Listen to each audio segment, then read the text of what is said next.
Reclaim Your Heart by Yasmin Mogahed. Why do people have to leave each other? When I was 17 years old, I had a dream. I dreamed that I was sitting inside a masjid and a little girl walked up to ask me a question. She asked, "Why do people have to leave each other?" The question was a personal one, but it seemed clear to me why the question was chosen for me. I was one to get attached. Ever since I was a child, this temperament was clear. While other children in preschool could easily recover once their parents left, I could not. My tears, once set in motion, did not stop easily. As I grew up, I learned to become attached to everything around me from the time I was in first grade. I needed a best friend. As I got older, any fallout with a friend shattered me. I couldn't let go of anything. People, places, events, photographs, moments, even outcomes became objects of strong attachment. If things didn't work out the way I wanted or imagined they should, I was devastated, and disappointment for me wasn't an ordinary emotion. It was catastrophic. Once let down, I never fully recovered. I could never forget, and the break never mended. Like a glass vase that you place on the edge of a table, once broken, the pieces never quite fit again. However, the problem wasn't with the vase or even that the vases kept breaking. The problem was that I kept putting them on the edge of tables. Through my attachments, I was dependent on my relationships to fulfill my needs. I allowed those relationships to define my happiness or my sadness, my fulfillment or my emptiness, my security, and even my self worth. And so, like the vase place where it will inevitably fall, through those dependencies, I set myself up for disappointment. I set myself up to be broken, and that's exactly what I found: one disappointment, one break after another. Yet the people who broke me were not to blame any more than gravity can be blamed for breaking the vase. We can't blame the laws of physics when a twig snaps because we lean on it for support. The twig was never created to carry us. Overweight was only meant to be carried by God. We are told in the Quran, "Whoever rejects evil and believes in God hath grasped the most trustworthy hand hold that never breaks, and God hears and knows all things." There is a crucial lesson in this verse that there is only one handhold that never breaks. There is only one place where we can lay our dependencies. There is only one relationship that should define our self worth, and the only one source from which to seek our ultimate happiness, fulfillment, and security. The place is God. However, this world is all about seeking those things everyone else. Some of us seek it in our career, some seek it in wealth, some in status, some, like me, seek it in our relationships. In her book Eat, Pray, Love, Elizabeth Gilbert describes her own quest for happiness. She describes moving in and out of relationships and even traveling the globe in search of this fulfillment. She seeks that fulfillment unsuccessfully in her relationships, in meditation, even in food. And that's exactly where I spend much of my life, seeking a way to fill my inner void.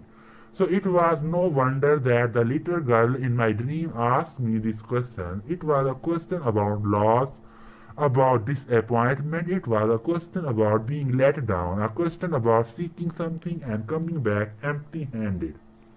It was about what happens when you try to dig in concrete with your bare hands. Not only do you come back with nothing, you break your fingers in the process. I learned this not by reading it, not by hearing it from a wise sage.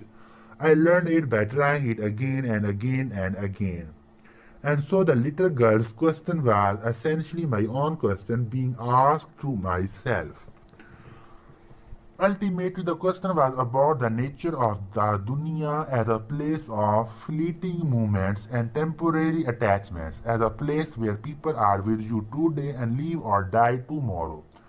But this reality hurts our very being because it goes against our nature. We as humans are made to seek love and strive for what is perfect and what is permanent. We are made to seek what's eternal. We seek this because we were not made for this life. Our first and true home was paradise and land that is both perfect and eternal. So the yearning for the type of life is a part of our being. The problem is that we try to find that here, and so we create ageless creams and cosmetic surgery in a desperate attempt to hold on, in an attempt to mold this world into what it is not and will never be. And that's why we live in dunya with our hearts, it breaks us. That's why this dunya hurts. It is because the definition of dunya as something temporary and imperfect goes against everything we are made to yearn for. Allah put a yearning in us that can only be fulfilled by what is eternal and perfect. By trying to find fulfillment in what is fleeting, we are running after a hologram, a mirage. We are digging into concrete with our bare hands, seeking to turn what is by its very nature temporary into something eternal. Is like trying to extract from fire water.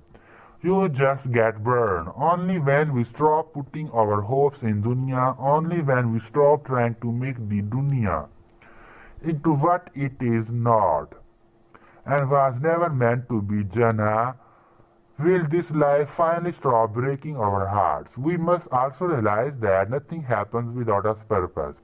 Nothing. Not even broken hearts, not even pain. The broken heart, that pain are lessons and signs for us.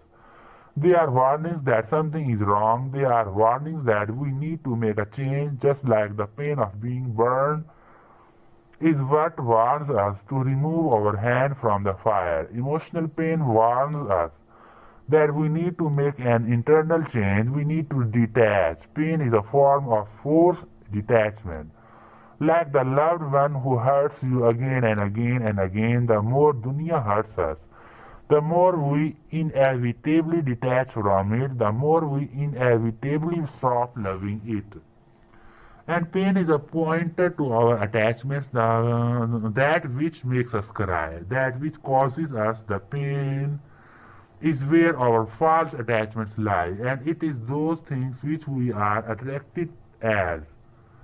We should only be attracted to Allah, which becomes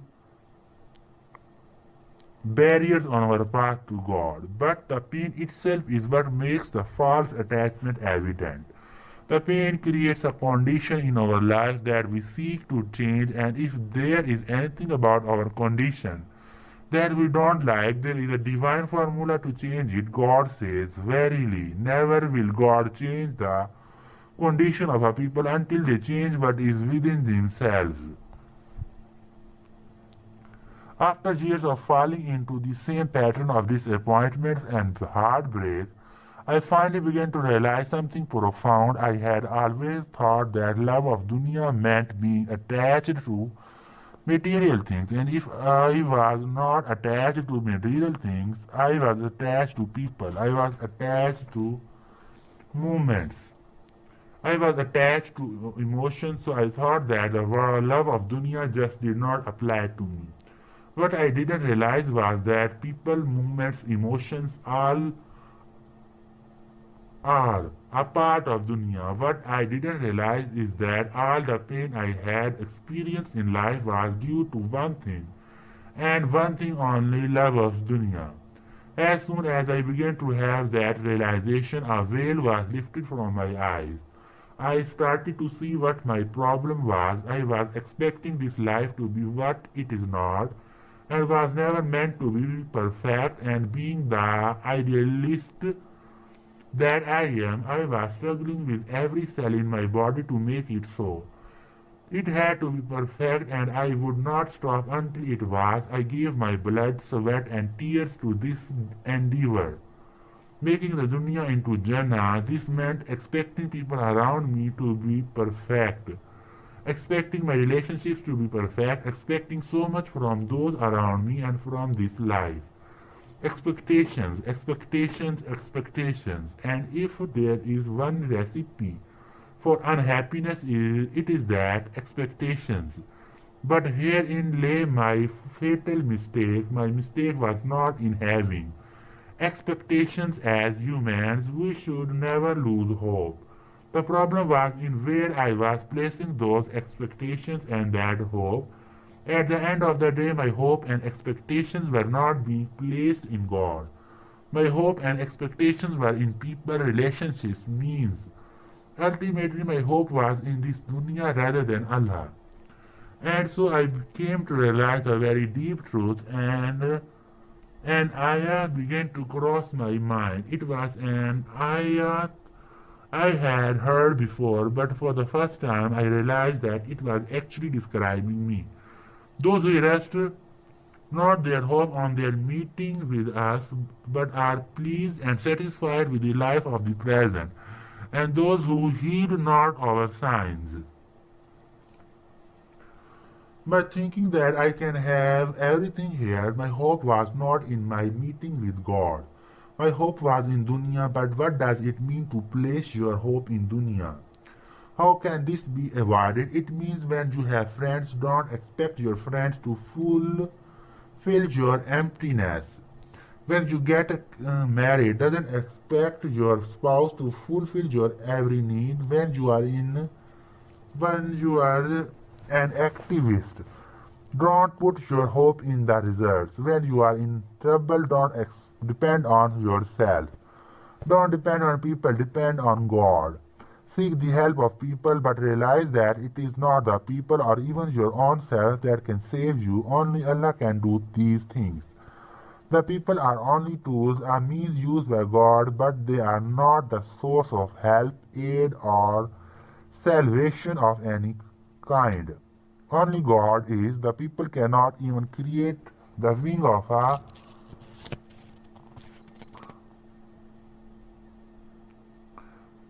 and so even while you interact with people eternally, turn your heart towards God. Face Him alone, as Prophet Ibrahim said so beautifully. For me, I have set my face firmly and truly towards Him who created the heavens and the earth, and never shall I give partners to Allah. But how does Prophet Ibrahim describe his journey to that point? He studies the moon, the sun, and the stars and realizes that they are not perfect, they